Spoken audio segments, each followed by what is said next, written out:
Hi all, welcome to today's Matchday -1 press conference with Sarina. Thank you for your time. We'd ask you to keep yourselves on mute and raise your virtual hand if you'd like to ask a question. We do have a translation service for our friends in the Spanish media. We will begin with Joe Curry at the BBC, please. Hello, Sarina. Good to see you. Yeah, hi, Joe. First of all, how are you? I'm good, thank you. I'm feeling well. Actually ready to go, but still have to wait. How hopeful are you at this point that you will be leading the team out tomorrow night? Yeah, of course I'm very hopeful, but we'll see what happens. And we do know if I can't be there, I'll be around in another way. How did it work the last game? How did you stay in communication with the team? Were you on the phone? Was there an earpiece? How did it work? And will it be the same tomorrow? Yeah, we had a line, so I was in contact with the technical staff all the time during the game, watching the game, of course, from here. So we stayed connected all the time, and that's, if necessary, that's what we do tomorrow again. What was your analysis of the last match?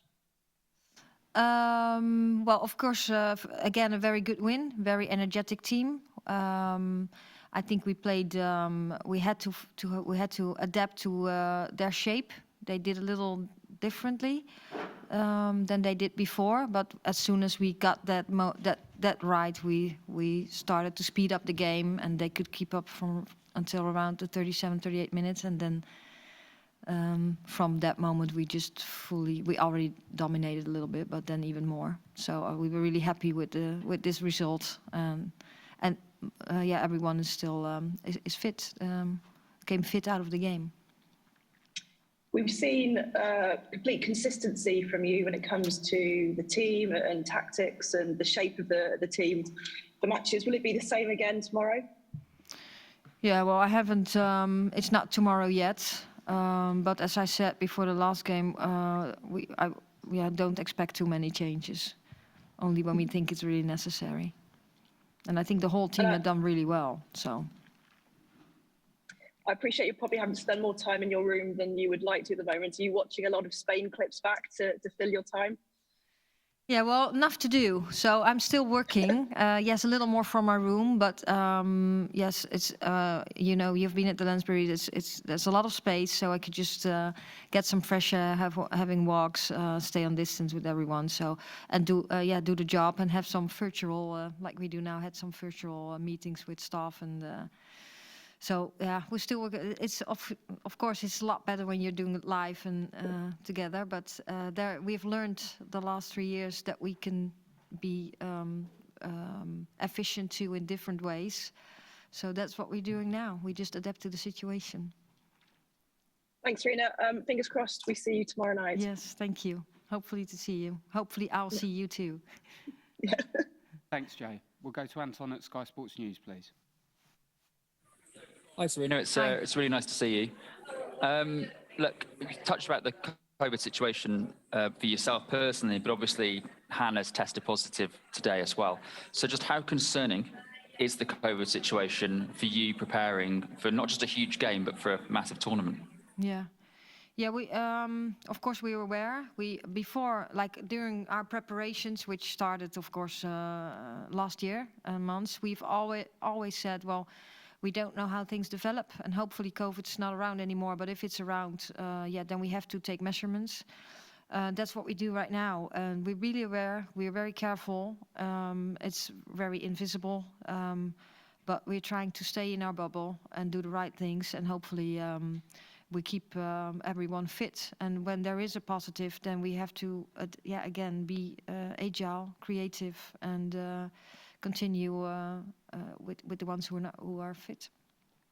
Yeah, you talk about the bubble. Have you had to increase the restrictions on the players, on the backroom staff? Yeah, we did. Situation changed, of course, because well, I got positive, and so we said, well, we're on this journey, and we want to do everything to be successful. So then you have to take action. So yes, we did some more strict measurements, and everyone understands. chatting to some of the players, they're fully aware of the COVID situation, but they admit their frustration that it's having an impact. They're having to think about it. I mean, what the players sort of doing, especially when they find out they've been positive and they've got to leave, they've got to go into isolation. Yeah, well, we just, we know, of course, you hope it doesn't happen, but we have been spoken about this situation, about the COVID, and we have experienced COVID for the last 3 years, 2.5 years. So it's not totally new for us. Of course, you don't want it at the Euros, but it's not new, so we know what we have to do.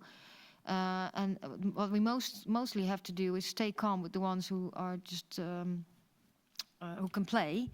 And who didn't test positive, and continue what we're doing, and that's now preparing for Spain and playing the best game we can. Finally, on Spain, they started the tournament as the favourites. Now you're the favourites, but just how good is this Spain team? Yeah, I think there are a couple of teams the favourites, so I don't think that has changed a lot over the group stage. We've seen that the games are high level, and that there are more teams that can win the Euros. Of course, they missed two key players, Hermoso Putellas. I still think they have a very good team, and they're very tight on the ball. But we've also seen in the last games that they have some vulnerability. So absolutely, it's going to be a top game tomorrow, and I hope that, of course, will be successful. Thanks, Sarina. You're welcome. Thanks, Anton.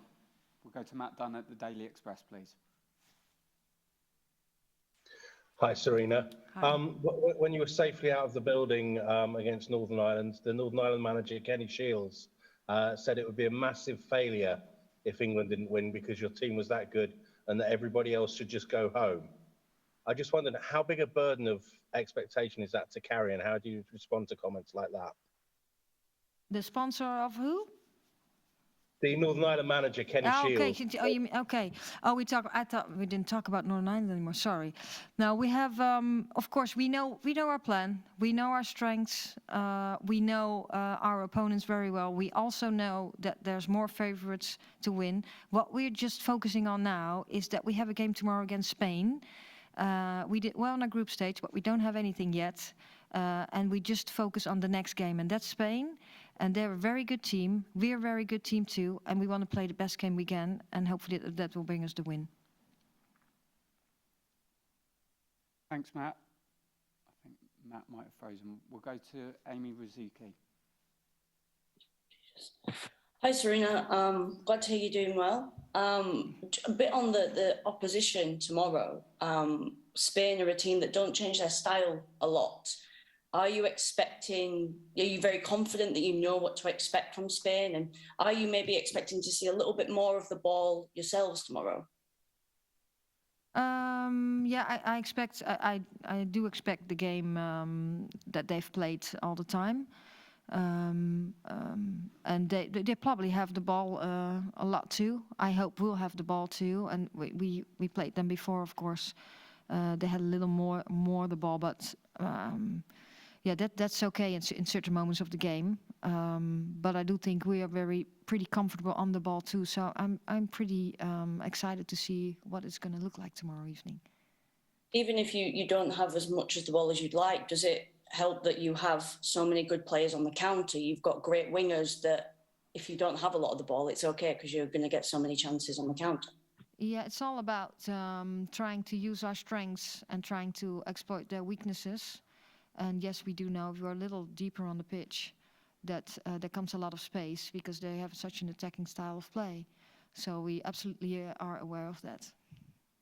Thanks, Sarina. Thank you. Thanks, Amy. We do have a lot of hands up, so if we can keep it to a question each at this stage, that would be fantastic. We'll go to John Cross at the Mirror, please. Hi, Sarina. Can I just take you back to the COVID issue? Was this always your worst nightmare building up to this tournament? Because as you said, it hasn't gone away. And I just wonder also, how has the last few days been for you in terms of what you can do specifically, and also the measures? You talked about the extra measures. What exactly do you mean? What extra measures can you take to safeguard the players? Yeah. Well, first of all, it's not the worst nightmare. It's just the situation that we have to deal with. And we, as I said before, we months ago, we know what could we expect, what things can we could develop during a tournament on pitch and off pitch, and this is one of them. So we have set everything in place. So, and unfortunately, we already practiced one moment that I wasn't around. So then we already practiced that a little bit in our pre-camps. But now I am around and I'm still doing my job. Only, yes, a little, well, it looks a little further away, but I'm actually really close because I'm just doing my job and things virtually or outside on a big distance and a mask. So yes, we just deal with the situation. And yeah, it's very unfortunate. You don't want this. But as of course, no one ever wanted COVID. It's just something that we have to deal with and being agile and flexible. So sorry, can I just check? Were you involved in training this morning, but just from a greater distance? Yeah, I'm involved in all the. I've been involved in all the training, and I'm just staying on a big distance with a mask on and make sure that I don't get close to people. But of course, you can always observe real closely and sometimes give a message through. And we have, with the technical staff, we have such a workflow that's so that goes so fluent that everyone knows what to do, and we're connected anyway. Thank you. Good luck tomorrow. Thanks. Thanks, John. We'll go to Dan Salisbury-Jones at ITV. Hi, Sarina. Just a quick one on pressure. Obviously, coming into the tournament, there was a lot of talk about pressure, but the team managed to deal with that incredibly well. What difference is there now there are no second chances? Yeah, first of all, most of all, you talk about pressure all the time, and we talk about football. And football under the highest pressure against the best opponents we have in Europe. So what we're trying to do is just play football, play at our best, and try to use our strengths and trying to exploit the weaknesses of the opponent. And yes, we know now it's a knockout stage, but that counts for the opponent too. So obviously it's really exciting, but we're talking about what do we have to do, what's our plan, what's our task, what are the individual tasks to do as good as possible and just work as hard as we can, and then hopefully we become successful. Thank you, Dan. We'll go to Lindsay Hooper at UEFA. Hi, Sarina. Is there anything extra that you've introduced to preparations, to training for knockout stage football? No, it's another game. And it's just we always talk about expectations, but we have done that so much earlier in the preparations too. The preparation is always the same structure towards every game, so also to this game. Thanks, Lindsay. We'll go to Phil Medlicott at the Press Association. Hi, Sarina. I just wanted to ask you about something, an article that came out overnight. Former England player Anita Asante, she wrote a piece about the importance of diversity and the problem of the lack of diversity in the England women's team. And she says talking about that shouldn't be seen as a criticism of yourself or of the team. But she talks about issues relating to the player pathway system in English women's football and other things. I just wondered if there was any kind of reaction, anything you want to say about that situation. Yeah, I think football needs inclusion and diversity. So absolutely that everyone who wants to play football or wants to be involved in football on whatever position, play the game or do something else, should be welcome. I think I know the FA has set things in place, has set strategies in place to enforce or empower that, to get more diversity in the game. So that's something for the longer term. So I hope in the longer term we get more diversity also in the national team. I think for now, as you said, for me, I don't care whether it's black, white, everyone knows that. I just pick the players that I think are the best to perform at the best level. That's short term. But hopefully in the future there's more diversity. Thanks for that. And also just very quickly to check, as you said, Hannah Hampton, the only player unavailable for tomorrow. Everybody else is available, correct? Yeah, everyone is Brilliant. available. Yeah, Cheers. Thanks. thanks. Thank you, Phil. We'll go to Matt Pearson, please. Hi, Sarina. Just a quick one on Beth Mead. She's obviously sort of in record-breaking form, top scorer, first player to score 5 in a group stage. How sort of important has she become in this tournament, and how much has she improved since you took charge? Yeah, I think I think first of all she feels really well. You can tell she's really happy. She feels really well. She's very energetic, and most of all, she plays very well and she scores goals. So she's really eager in front of the goal. But also the things we spoke about, some little details in possession, out of possession. She has worked really hard on that, like every other player does. And yes, so she's done a tremendous job. She has been competing with lots of players over the season. But she has showed up all the time and doing a great job. So I hope tomorrow the team will do a good job and included Beth Mead. Thank you. Thank you, Matt. We will go to Natalie Perks at the BBC, please. Hi, Sarina. Your players hit a record in the group stages in terms of goals scored, and you haven't conceded a goal yet. But what do you think is going to be the key component for them tomorrow? And is patience going to be quite important for those periods without the ball? Yeah, I think. I think tomorrow the most important thing is that we bring our level, that we play our game, and that we play our best game. That's the most important thing. And then, whatever occurs in the game, that we stick with what we spoke about, how we want to play. I think we can do that really well. We practice a little bit on it too, what we can expect from Spain and how we want to approach that, how we want to bring our best game against an opponent like Spain.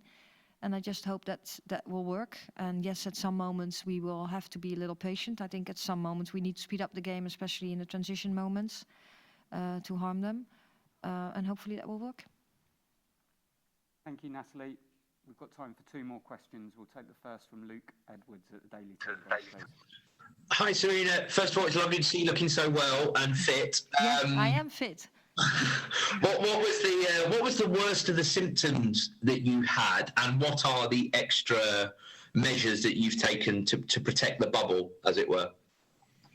My symptom, well, I just had, I wasn't too bad actually. I had just a little temperature and a little coughing, but not too bad. So that was it. And yeah, the measurement, we're just trying to make the bubble more tight. Right. Be more, yeah, and everyone, so get less people into our bubble.